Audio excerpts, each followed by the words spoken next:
The Sunshine Lady, as she is now referred to, was Lelia Maud Davidson Hansel.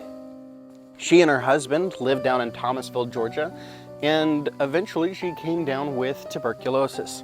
Now, one of the solutions for tuberculosis was to apparently go to the fresh mountain air and to get plenty of rest. So that they did. They packed up their stuff from Thomasville, moved up to Hendersonville, North Carolina, and eventually Lelia still got admitted to the sanatorium and then realized that her death was imminent.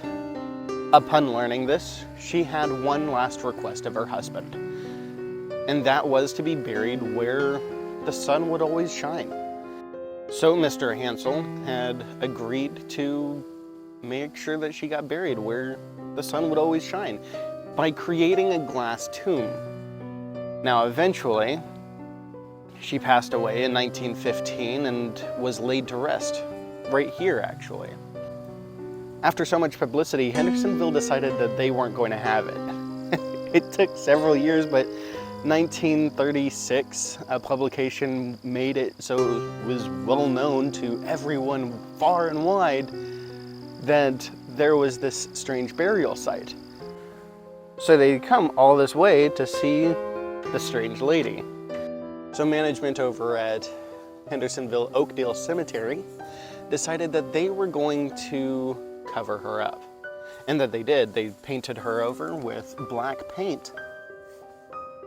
And as you and I probably both know, people aren't going to come all this way just to see a black painted box. So they decided to chip away at that paint so they would be able to see Lelia Maud Davidson Hansel in her state of decomposition. And several years went by and Oakdale Cemetery was not having it anymore. They were going to settle this once and for all. And that they did. They decided to pour concrete over Lelia.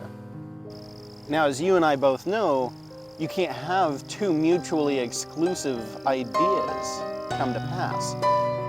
She wanted to be buried where the sun would always shine, and Hendersonville, North Carolina didn't want her to be seen anymore. So Hendersonville got its wish, but she lost hers. So it said, during the early month of December, if you come at high noon and the sun is shining, you might just be able to hear the Sunshine Lady scratching from the inside, trying to get one last glimpse of the sun.